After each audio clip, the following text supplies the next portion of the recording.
sorte continuer parce que, vous savez, il y a tellement à dire là-dessus. Et je vais tout simplement rappeler ce que nous avons lu, comme l'apôtre Paul, Éphésiens chapitre 4, il nous avait appelé ainsi. Je vous exhorte donc, moi, le prisonnier dans le Seigneur, à marcher d'une manière digne de la vocation qui était adressée. Et ce que nous avons lu comme verset la dernière fois, c'est le verset 17 du chapitre 4. Voici donc ce que je dis, ce que je déclare dans le Seigneur, ce que vous ne devez plus marcher comme les païens qui marchent dans la vanité de leurs pensées. Et c'est vrai que j'avais étayé et développé quelques points là-dessus pour montrer vraiment la vie d'un chrétien, la vie dans la sainteté, ce que Dieu approuve et ce qu'il dénonce. Et ce que j'avais souligné aussi, c'est que l'apôtre Paul parlait à des chrétiens, il s'adressait à des chrétiens dans l'église d'Éphèse. Et ici, ils avaient trouvé toutes ces choses, et nous allons continuer, c'est vrai, ce matin. Si le Saint-Esprit a relevé, à remettre en lumière toutes ces choses, parce que ces choses existaient dans les assemblées, au milieu des chrétiens. Voilà, une vie sainte. Et nous continuons donc en lisant, si vous voulez, dans Éphésiens, dans le chapitre 5. Chapitre 5, et nous allons lire le verset 1 à 7. Il est dit, « Devenez donc les imitateurs de Dieu, comme des enfants bien-aimés, et marchez dans la charité à l'exemple de Christ, qui nous a aimés et qui s'est livré lui-même à Dieu pour nous, comme une offrande et un sacrifice de bonne odeur, que l'impudicité, qu'aucune espèce d'impureté et que la cupidité ne soit pas même nommée parmi vous, ainsi qu'il convient à des saints. Qu'on n'entende ni paroles déshonnêtes, ni propos insensés, ni plaisanteries, choses qui sont contraires à la bienséance, qu'on entende plutôt des actions de grâce, car cherchez le bien, aucun impudique ou impur ou cupide, c'est-à-dire l'idolâtre, n'a d'héritage dans le royaume de Christ et de Dieu. Que personne ne vous séduise par de vains discours, car c'est à cause de ces choses que la colère de Dieu vient sur le fils de la rébellion. N'ayez donc aucune part avec eux. Amen. Amen. Et oui, c'est vrai que la vie de sainteté, c'est une vie, la sainteté, c'est une vie de mise à part, bien sûr, de mise à part pour Dieu, quand nous l'avons accepté. Je dirais, j'ai envie de dire que nous avons accepté le programme de Dieu. Et ce programme, c'est la parole de Dieu, nous l'avons accepté. Les lois de Dieu, les conseils du Seigneur. C'est comme Jésus le disait, si nous voulons le suivre, il y avait un sacrifice. Il fallait laisser des choses. Nous ne pouvons pas vivre avec Dieu et continuer à vivre dans le monde comme bon nous semble, avec les plaisirs du monde. Nous ne pouvons pas clocher de deux pieds, comme nous dit la parole. Soit nous marchons avec Dieu, ou soit nous sommes dans le monde. Parce que notre Dieu, c'est aussi un Dieu jaloux. C'est un Dieu jaloux, il veut tout pour lui. Il veut tout notre être. Amen. Vous imaginez dans un couple, hein, si moi je veux ma femme tout entière et rien que pour moi. Et vice-versa. Voilà, c'est ça. C'est l'amour entier. Donc, ce premier point que je voudrais souligner, qu'il est dit, devenez donc des imitateurs de Dieu, comme des enfants bien-aimés. Dans Exode chapitre 4, dans Éphésiens chapitre 4, verset 17, c'est vrai que l'apôtre, il exhortait sous l'inspiration du Saint-Esprit à l'église d'Éphèse, à ne pas marcher comme les païens, nous l'avons lu. Et nous l'avons lu il y a 2 semaines en arrière. Quand les païens, nous avons souligné les païens, c'est les non-croyants. Avec tout cela peut se comporter, les pièges et les dangers pour notre foi, si le Seigneur nous le dit, parce qu'il y a un danger, le Seigneur nous préserve. Quand le Seigneur dit veiller, parce que derrière ce mot veiller, il y a quelque chose, il y a un piège. Donc si le Seigneur nous le dit, donc il faut l'écouter. Et c'est vrai quand je disais cette mise à part pour Dieu.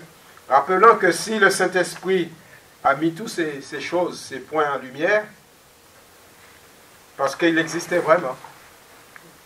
Parce qu'il existait vraiment. Il y avait un impératif de radiquer ces choses chez l'enfant de Dieu.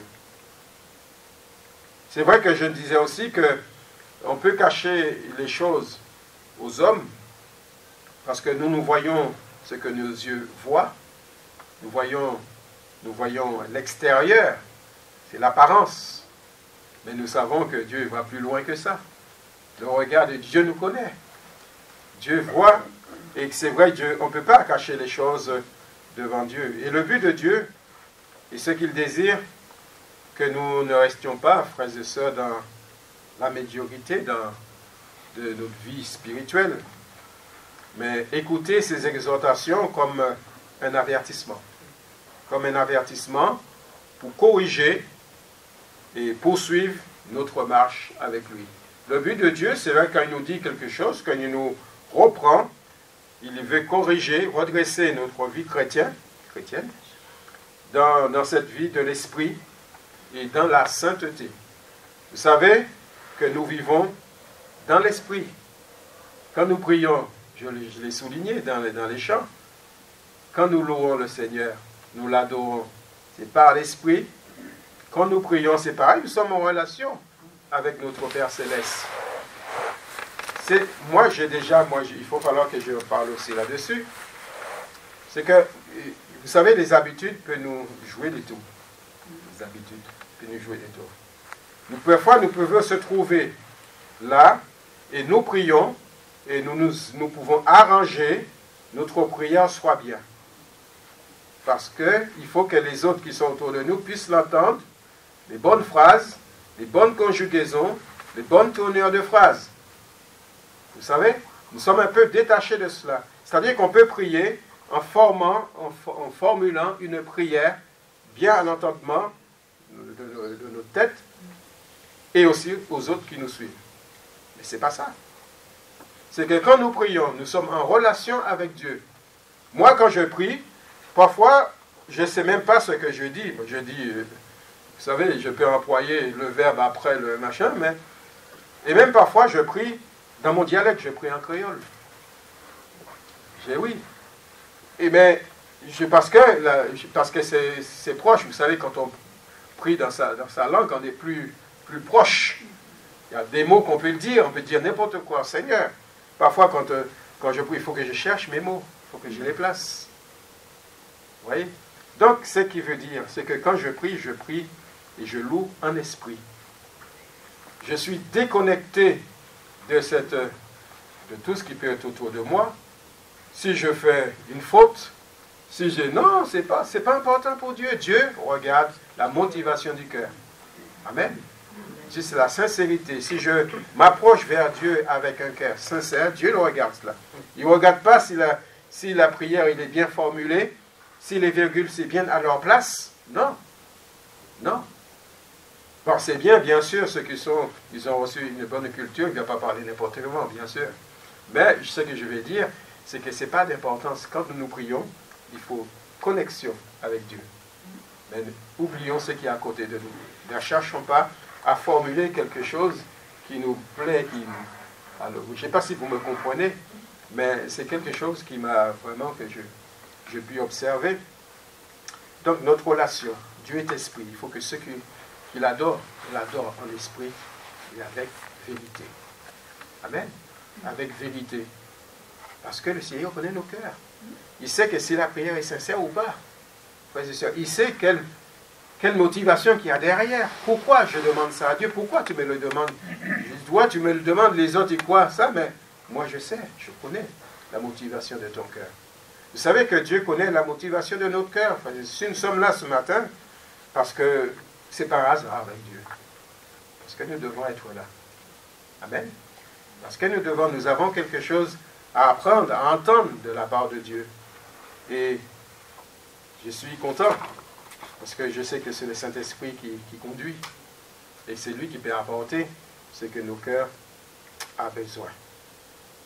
Soyez mes imitateurs, comme l'apôtre Paul disait, mes imitateurs, comme je le suis moi-même de Christ. Vous savez, un homme, vous allez dire, oui, mais c'est un homme, je ne vais pas être imitateur d'un homme. Mais comme il est dit, il est ajouté même, comme je suis moi-même de Christ. On imite Christ. Notre modèle, c'est Jésus.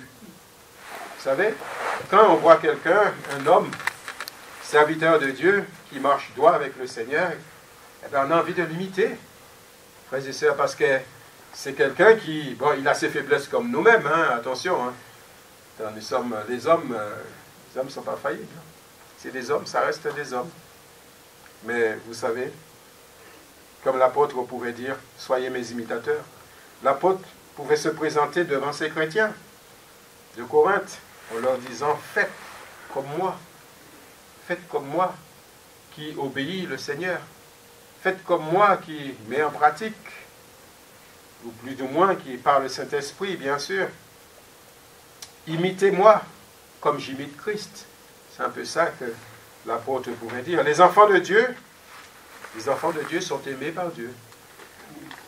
Les bien-aimés. Et oui, les enfants de Dieu sont aimés par Dieu. Et nous sommes appelés à imiter le Seigneur Jésus à travers de tout ce qu'il nous apprend dans sa parole. Est-ce que vous aimez la parole de Dieu? Amen. C'est important, frères et sœurs. Aimer la parole de Dieu, c'est aimer Dieu. C'est croire en Dieu. Et oui. C'est vrai que celui qui ne croit pas Dieu ne peut pas prétendre, même s'il le lit la parole, ça va être pour lui. Non. Nous aimons le Seigneur. Et nous aimons Dieu. Nous aimons sa parole. Et c'est vrai que nous aimons la lire. Si nous aimons Dieu, tout simplement, nous désirons à chaque fois que nous ouvrons la parole de Dieu, nous ouvrons la Bible, que le Seigneur nous parle à travers sa parole. Que le Seigneur nous parle.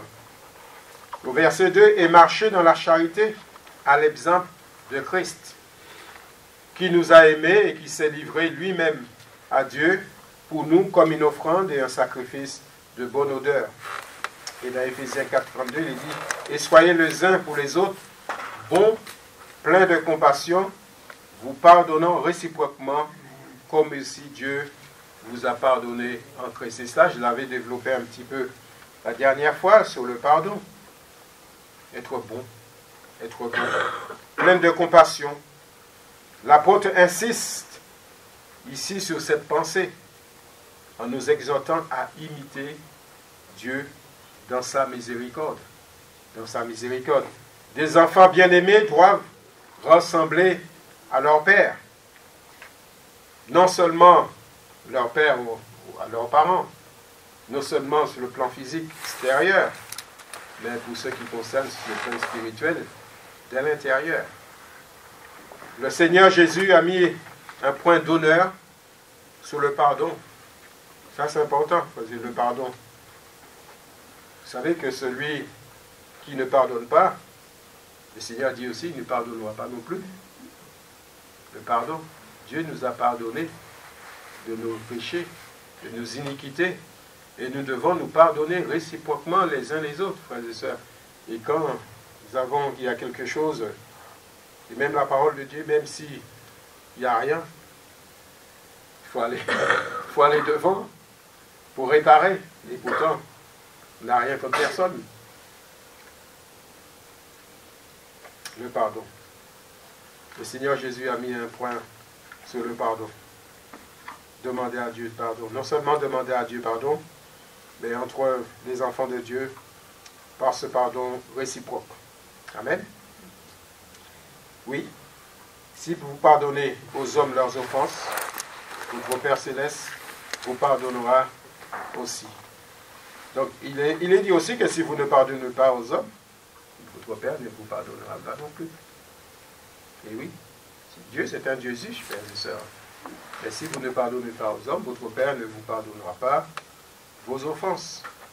Il est ajouté même dans la parole de Dieu, nous sommes appelés à vivre, les enfants de Dieu sont appelés à vivre ensemble. Nous sommes des enfants de Dieu. Nous avons notre Dieu, c'est notre Père Céleste. Donc c'est une famille, nous sommes une famille. Amen. Amen. Spirituelle, moi je dirais qu'il est plus important. La famille de Dieu. Et oui. Et comme c'est pour cela que dans Colossiens, il nous est dit, supportez-vous les uns les autres. Parce que nous sommes caractères différents. Nous sommes caractères, je n'ai pas le même caractère que vous, vice-versa. Nous sommes uniques. Nous sommes uniques, chacun est unique. Et Dieu voit, Dieu, il arrive à gérer dans cette diversité. Il vous comprend, il comprend tel frère, telle sœur. Il sait comment que nous sommes. Comment que nous allons accepter telle chose, ne pas l'accepter. Oui, le Seigneur sait comment nous prendre. Amen. Parce que nous, les hommes, parfois, on est brutal. On pense que tout le monde va le recevoir pareil. Si un tel a reçu comme cela, pourquoi toi tu ne l'as pas reçu comme cela aussi? Oui, mais lui, il est différent. Lui, il est différent. Il y a un degré de maturité peut-être différent.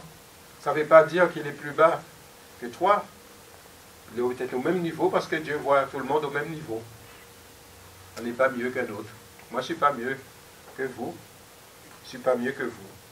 J'ai besoin aussi d'apprendre parce qu'il y a des choses que vous êtes devant moi. Et oui, il y a des choses que vous allez mieux comprendre que moi et vice-versa. Nous sommes à des degrés différents. Frères et sœurs, nous ne sommes pas là pour entrer dans cette compétition des meilleurs chrétiens. Non. Dieu nous a sauvés par grâce. Nous ne méritions rien. Dieu nous a sauvés par grâce. Si le Seigneur s'appuie, il appuie sur ce point, le pardon, parce qu'il sait, pour avoir une unité de cet amour fraternel, c'est important d'être employé, de mettre en action cet outil. Amen. Le pardon.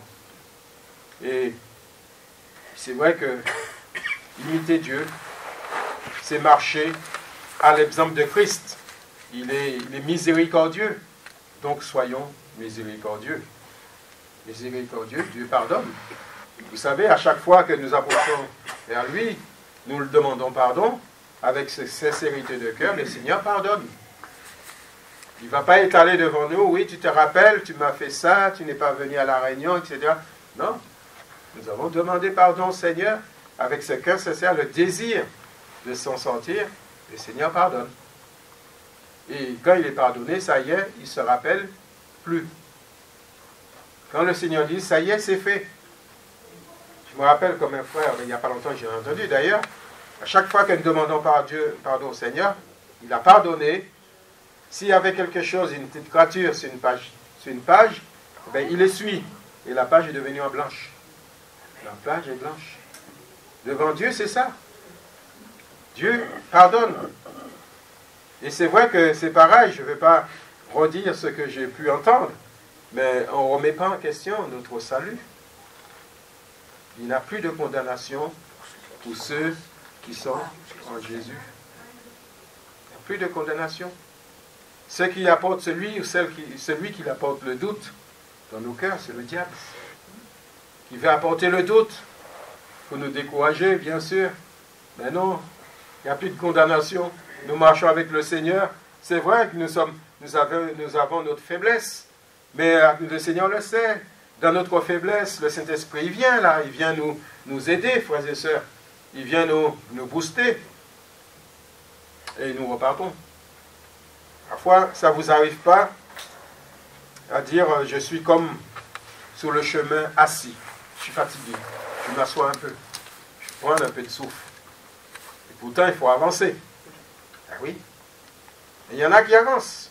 Mais si je vois derrière, je vois pas mon frère ou ma soeur derrière qui ne me suit plus, eh ben, je vais aller chercher. Je le prends par la main, je lui dis « mets-toi debout, le chemin n'est pas fini. » C'est ça. Supportez-vous réciproquement, de même que Christ nous supporte. Aidez-vous. Cet amour fraternel. Aimez-vous les uns les autres. Le Seigneur l'a appuyé là-dessus. Aimez-vous les uns les autres. Derrière ce mot amour, aimez-vous, entre frères et sœurs, il y a quand même une grande définition. Si nous voulons développer tout cela, eh oui, frères et sœurs, nous allons monter jusqu'au Père. Dans l'éducation, tout ça, plein de choses, frères et sœurs. Autre chose ne doit pas trouver chez l'enfant de Dieu, et que l'apôtre l'a souligné par le Saint-Esprit, que l'impudicité, qu'aucune espèce d'impureté et la cupidité ne soit pas même nommée parmi vous, ainsi qu'il convient à des saints. Ça, vous savez que nous sommes sanctifiés par le sang de Jésus, donc nous sommes des saints. Vous savez, quand Dieu, le Père, nous regarde, il voit quoi? Il voit Jésus. Il voit le sang de Jésus. Le sang qui a lavé tout péché. Tout péché. Donc il n'y a plus de péché. Quand Dieu nous regarde, il nous regarde à travers. C'est Jésus qui fait le filtre. Le sang de l'agneau. Jésus nous voit parfait. Jésus nous voit parfait. Oui, ben oui, c'est un filtre, le filtre. On est saint, frères et sœurs. Et c'est pour cela que c'est important, quand dans la parole de Dieu, priez pour tous les saints, dont je fais partie. Même si c'est à mes yeux, je dis, oh, saint. Quelqu'un qui me dirait, tu es saint, mais non. Dans ce corps, avec tout ce que je fais subir à notre Seigneur, ben oui, je tombe, je relève, je tombe, je relève. Oui, mais si tu tombes, tu te relèves. Le Seigneur te relève. Il nous prend par la main. Amen. C'est vrai, c'est ça l'important, frères et sœurs, c'est de toujours prôner vers la perfection, vers la sainteté. Et l'apôtre montre même une soupçon de ces choses n'est pas compatible à la vie de sainteté en Christ. D'ailleurs, aucun, pas même un soupçon de ces choses ne sera trouvé dans le ciel. Dieu est 3 fois saint. Aucun péché ne peut subsister dans son royaume. Aucun péché ne peut subsister. Oui, rassurez-vous, comme je viens de le dire, la parole de Dieu dit, il n'y a aucune condamnation pour ceux qui sont en Jésus-Christ. Donc, si nous sommes couverts par le sang, nous sommes en Jésus-Christ. Donc, quand Dieu nous voit, il ne voit plus ce que j'étais. Il ne voit plus ce que j'étais, mais il voit ce que je suis en Christ. Ce que je suis devenu en Christ. Je suis devenu une nouvelle créature. Les choses anciennes sont passées, toutes choses sont devenues nouvelles. Donc Dieu, notre Père Céleste, il nous voit comme cela. Amen. Notre désir, nous voulons lui plaire. Nous voulons faire tout ce qui est bien pour notre Dieu, pour notre Père Céleste. Nous ne voulons pas le décevoir. Mais vous savez, frères et sœurs, dans la vie, dans ce chemin ténébreux, n'oublions pas, nous sommes dans ce monde, la convoitise, un peu de la fatigue, et aussi nous pouvons nous laisser aussi piéger. Vous savez que le Seigneur, s'il a souligné ces choses, il a vu. Il a vu, et s'il le dit ce matin, tout simplement comme je viens de le dire, ce n'est pas pour nous aplatir, pour nous mettre encore du poids sur les épaules. Ben, le Seigneur nous avertit. Il nous dit, ça, ces choses-là arrivent. Fais attention. Fais attention, sois prudent. Sois vigilant. Et oui, veillez et priez. Veillez, veille, vigilance. Nous devons toujours être en alerte, se méfier et prier. Et le Seigneur, c'est vrai qu'il nous protège, il nous garde. Ainsi donc, comme il est dit, vous n'êtes plus des étrangers, ni des gens du dehors. Mais vous êtes concitoyens, c'est la même famille, concitoyens. Vous faites partie des saints, concitoyens des saints, gens dans la maison de Dieu. Voilà notre rang. C'est pour cela qu'on nous appelle les enfants de Dieu.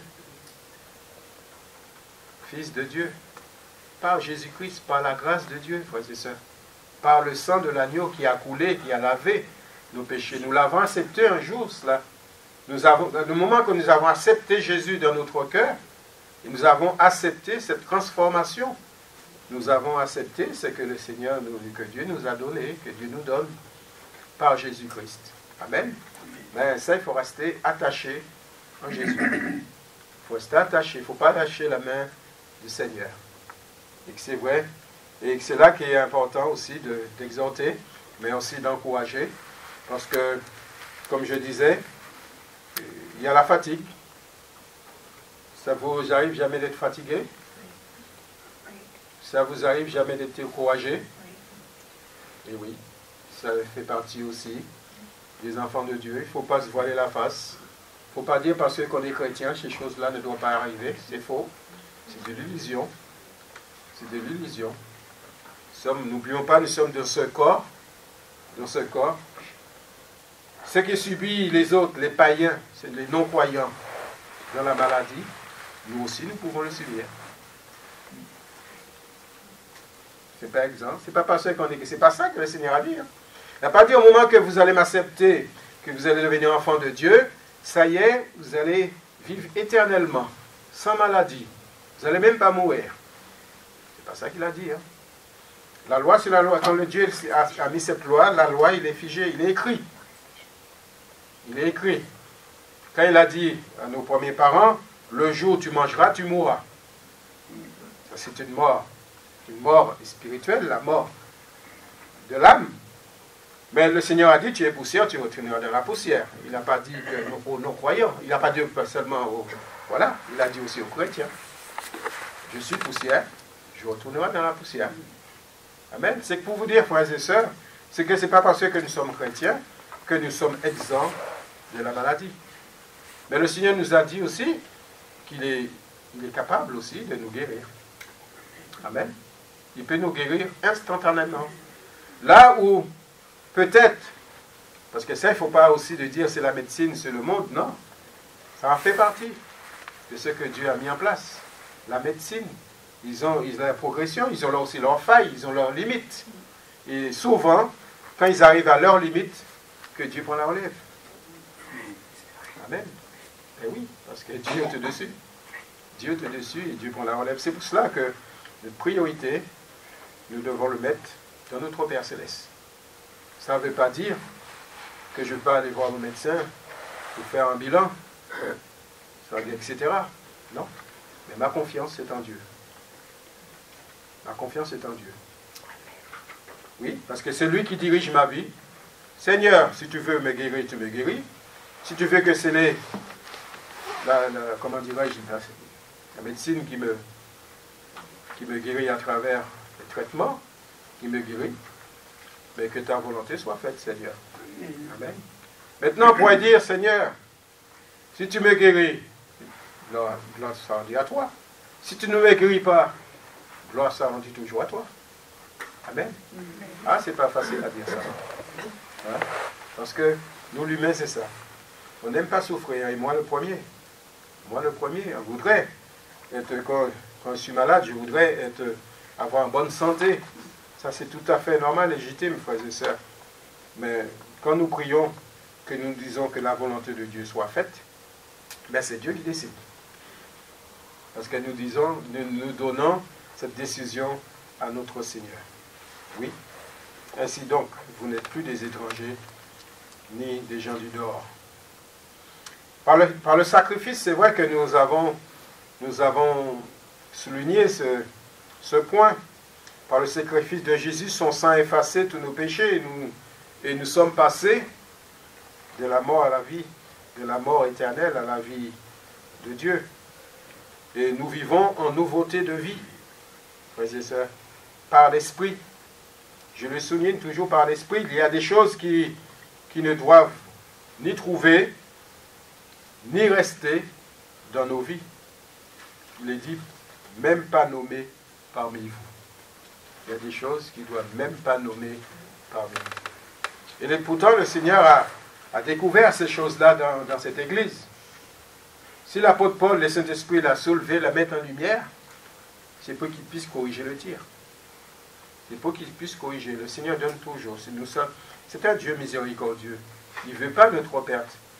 Il le souligne et le Seigneur désire que voilà ce qui ne va pas. Maintenant, je te donne la solution. C'est à toi aussi de le mettre en pratique. C'est à toi de vouloir t'en sortir.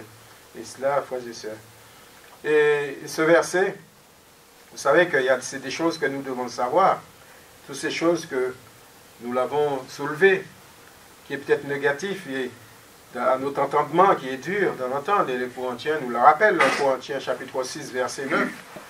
Ne savez-vous pas que les injustes n'hériteront point le royaume de Dieu. Ne vous y trompez pas, ni les impudiques, c'est-à-dire les impurs, ni les idolâtres, ni les adultères extra-conjugaux, ni les efféminés, les homosexuels, c'est ça, je veux dire, ni les infâmes, l'abject, ni les voleurs, ni les cupides, les avares, l'avarice, ni les ivrognes, ni les outrageux, ceux qui injurent, les injurieux, ceux qui blessent, qui sont blessants par leurs propos, ni les ravisseurs. Il est dit, n'hériteront pas le royaume de Dieu. Et oui. Vous savez, il y a le Galate, il ajoute encore un peu. Galates 5, verset 21, l'envie, envier, l'ivrognerie, et oui, l'ivrognerie, l'ivrogne, et l'ivrognerie, les excès de table. Moi, j'aime bien manger, mais là, il parle des excès de table. Hein? C'est vrai, l'excès de table. Ils vivent que pour le manger. Pas de modération. Je sais que ça me donne du cholestérol. Je mange quand même. Et oui. Donc j'abîme ma santé. Puis après, je vais prier le Seigneur, Seigneur guéris-moi. Ça, c'est la logique des choses. Les choses semblables, je vous le dis d'avance, comme je l'ai déjà dit, que ceux qui commettent de telles choses n'hériteront pas le royaume de Dieu. Vous voyez là où ça peut aller, au niveau de la sainteté. Mais ça, c'est que, si vous examinez bien, frères et sœurs, si vous lisez bien, vous regardez les lignes, ce qui est écrit, vous voyez bien, c'est bénéfique pour nos santé, ça. Ne pas trop manger n'importe comment, mais manger équilibré, c'est bon pour la santé, ça. Hein? Amen. Et voilà, vous savez, tout ce qui est dans le déséquilibre, tout ce que Dieu n'approuve pas, c'est ce qui est dans les équilibres. Déséquilibre. Il n'y a pas de sagesse. La vie avec le Seigneur, c'est une mise à part pour lui. Cela engendre une séparation, bien sûr, d'avec le monde et de ses plaisirs. Nous nageons, entendez bien ce que je dis, nous nageons à contre-courant. Vous avez essayé déjà de nager à contre-courant? Moi, je l'ai déjà fait. Là, j'avance en reculant, j'avance comme ça. Et à un moment donné, je dis, pourquoi que je n'avance pas? Ben oui, il y a le courant. Et j'ai remarqué, et quand j'ai nagé en contre-courant, je suis parti là, je suis déjà arrivé là. Parce que le courant me le dévie. Mais je ne vois pas. C'est de cela que c'est fait en gros. Et nous nageons contre-courant. C'est avec Dieu. C'est le Seigneur qui nous permet de nager en contre-courant. Parce que c'est quelque chose d'impossible, frères et sœurs, de nager en contre-courant. Contre-courant de tout ce que le monde peut nous proposer. Tout ce que le monde peut accepter. Toutes les lois qui peuvent être votées. Toutes les lois que Dieu désapprouve qui peuvent être votées. Nous sommes appelés à subir ces choses. Nous sommes appelés, nous entendons des agressifs. Nous sommes agressés par tout ce que nous pouvons entendre et voir.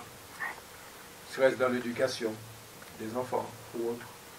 Plein de choses, j'ai souligné ça, parce que ça vient à l'esprit. Donc tout cela, voilà, nous sommes faits, nous sommes là, mais vous savez que nous ne pouvons pas déjouer, enlever ces choses, mais nous pouvons prier. Que le Seigneur nous garde nos familles, garde nos enfants dans l'éducation, ceux qui ont des enfants, des jeunes enfants à élever, à éduquer. Il faut l'éduquer. Et oui. Vous savez qu'un enfant a besoin d'entendre le oui, mais il a besoin aussi d'entendre le non. Au jour d'aujourd'hui, il ne faut pas dire non à l'enfant. Il ne faut pas dire non. Il ne faut même pas lever la voix. Même s'il fait quelque chose qui ont dépassé les limites, il ne faut même pas relever la voix. Relever le ton, je vais dire, le ton de la voix. Donc, qu'est-ce qu'il faut faire? Eh bien, il faut rester là, il faut ruminer.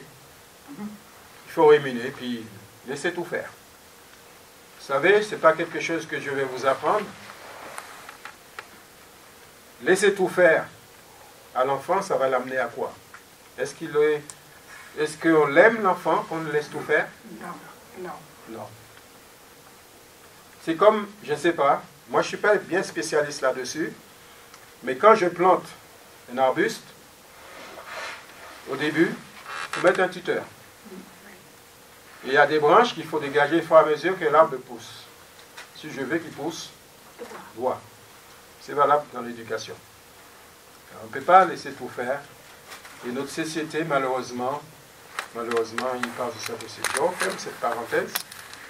Mais c'est important aussi de le savoir, ce que Dieu lui pense. Vous savez que, comme il est dit, l'affection de la chair est inimitié contre Dieu, parce qu'il ne se soumet pas à la loi de Dieu, et qu'elle ne le peut même pas. Ceux qui vivent selon la chair, bien sûr. Donc Jacques nous dit que, savez-vous pas que l'amour du monde est inimitié contre Dieu? Celui donc qui veut être ami du monde se rend ennemi de Dieu. Vous savez, l'inimitié. Oui. Vous savez que le monde haït, rejette Dieu, il y a la haine. L'inimitié. Il y a la haine. S'il rejette Dieu, s'il y a la haine pour Dieu, d'autant plus, nous sommes ses enfants, n'attendez pas. Ils vont vous étaler un tapis. Ah non. Vous savez, c'est pareil. La lumière est venue dans ce monde, mais ils ont refusé la lumière. Jésus est venu, mais même le peuple de Dieu, ils l'ont refusé. Ils attendent toujours le Messie, vous savez, Israël. Le peuple de Dieu, ils attendent toujours le Messie. Et oui, c'est comme cela, frères et sœurs. Et autre point, qu'on n'entende ni paroles déshonnêtes, ni propos insensés, ni plaisanteries, choses qui sont contraires à la bienséance, qu'on entende plutôt des actions de grâce. Dans cette exhortation, l'apôtre Paul, inspiré toujours par le Saint-Esprit, j'aime bien le préciser, le Seigneur appuie encore plus fort sur la conduite à suivre de l'enfant de Dieu. Son comportement, ses propos, tout l'être entier mis à l'examen, s'examiner devant Dieu. Vous savez que la chair doit mourir, le désir de la chair. Il veut toujours prendre le dessus, mais il doit mourir. Vous savez, il doit mourir et laisser le Seigneur croître, grandir en nous.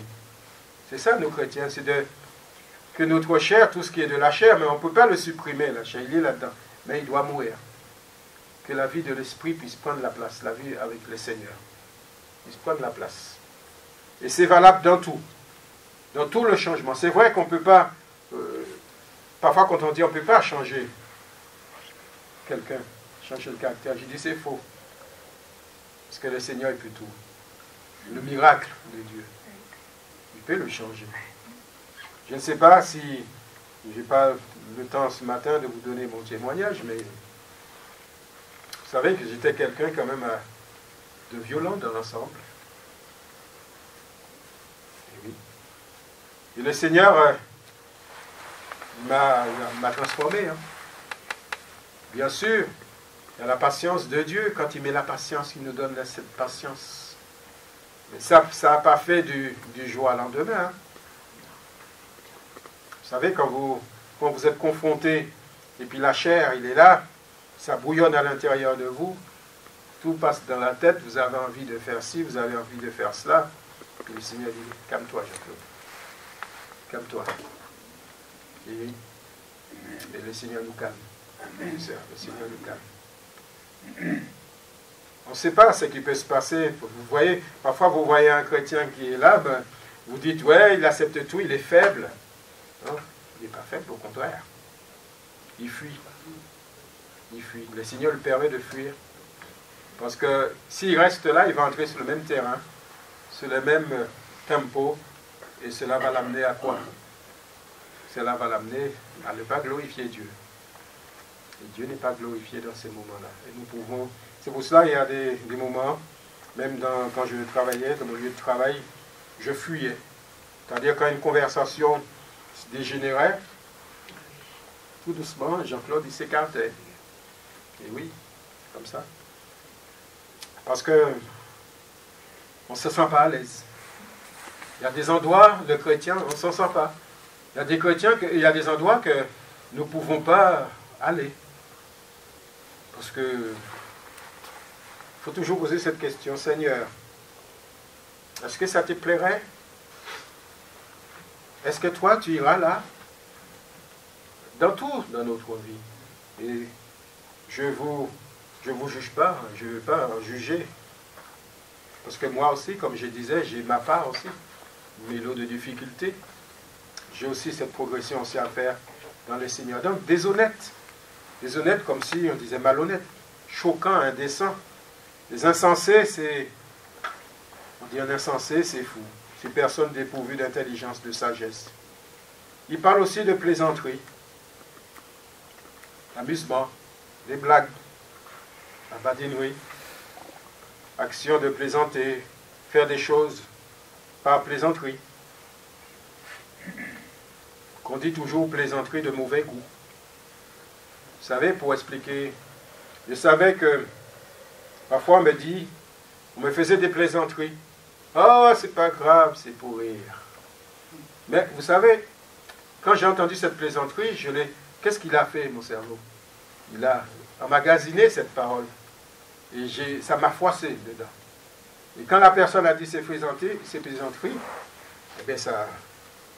Vous savez, on a fait beaucoup de plaisanteries sur ma couleur de peau. Mais c'était en quelque sorte, on m'attaquait par plaisanterie. On disait, entre guillemets, plaisanterie.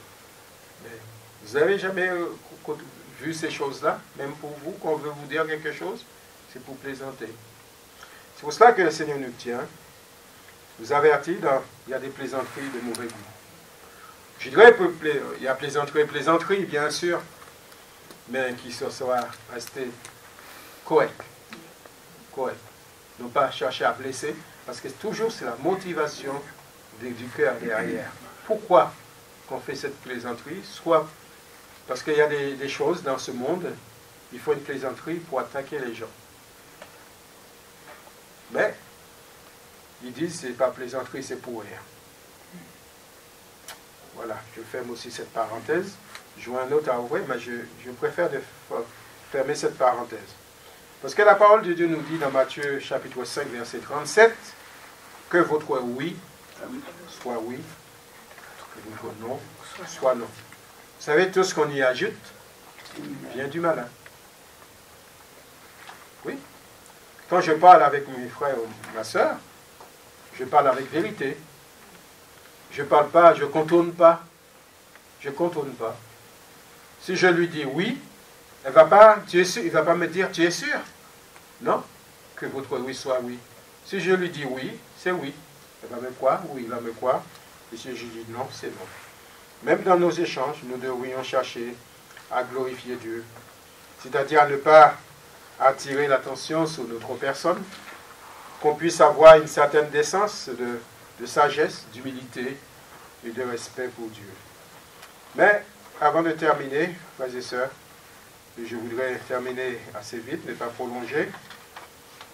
Comme il est dit, que personne ne vous séduise par de vains discours, car c'est à cause de ces choses que la colère de Dieu vient sur le Fils de la rébellion. Le Saint-Esprit, par la bouche de l'apôtre, veut mettre en garde les chrétiens d'Éphèse et autres sur ces discours vains qui cherchent à séduire. Vous savez, qui cherchent à faire tomber les chrétiens.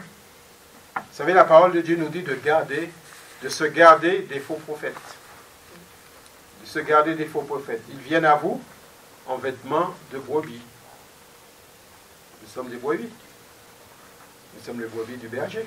Amen. Et qui viennent comme nous. Ils s'habillent comme nous. Ils prient comme nous. Et peut-être même ils peuvent parler comme nous. Mais ils sont dans le troupeau, c'est des lois viscères.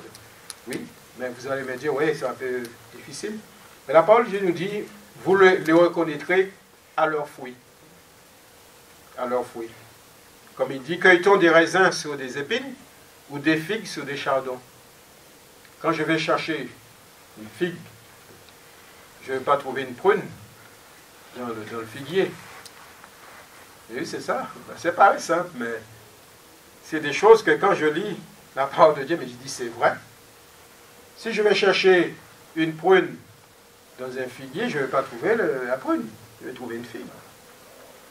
Et oui, ça paraît simple, mais c'est à cela, même dans la simplicité de la foi, que nous, par l'Esprit, que nous allons voir la différence. On reconnaît l'arbre à son fruit. On reconnaît l'arbre à son fruit. Et même, la parole de Dieu nous exhorte, frères et sœurs, nous ferons cela dans 1 Jean chapitre 4, verset 1er. N'ajoutez pas foi à tout esprit. Ce n'est pas ceux qui parlent de Dieu, de Jésus, automatiquement, ils sont des chrétiens. Et oui, n'ajoute. Mais éprouvez les esprits pour savoir s'ils sont de Dieu. Car plusieurs faux prophètes sont venus déjà dans le monde, que vous pouvez trouver cela dans 1 Jean, et comme il est dit, dans 1 Jean chapitre 4, verset 2, reconnaissez à ceci l'Esprit de Dieu, tout esprit qui confesse Jésus-Christ venu en chair est de Dieu. Donc Dieu est saint. Et nous sommes sanctifiés dans le sang de l'agneau, nous sommes purifiés. Alors, tendons-nous à devenir meilleurs. Amen. À rassembler notre Maître, à imiter Jésus. Je précise bien, à imiter Jésus. Ne pas chercher à imiter un homme, mais à imiter le Seigneur Jésus. Et à nous écarter de toutes ces choses qui pourront nous polluer. Toutes ces choses que le Seigneur nous a appelées, qui pourtant il était au milieu des églises, au milieu des peuples. Oui, parfois, ce qui veut dire que nous pouvons et nous allons sans doute, et nous connaîtrions de ces choses, mais que nous puissions rester attachés au Seigneur. Que notre foi puisse rester debout. Même si nous voyons des choses qui nous plaisent pas, qui paraissent difficiles à entendre, à voir, mais restons attachés au Seigneur. Frères et sœurs, c'est lui que nous devons imiter. C'est la parole de Dieu. Ce n'est pas ce qu'il va dire un homme, ce n'est pas ce qu'il va dire un pasteur ou autre, mais ce que le Seigneur va dire. Si nous lisons la parole de Dieu, méditons-la, et c'est le Saint-Esprit qui permettra que nous puissions avancer. Que Dieu vous bénisse.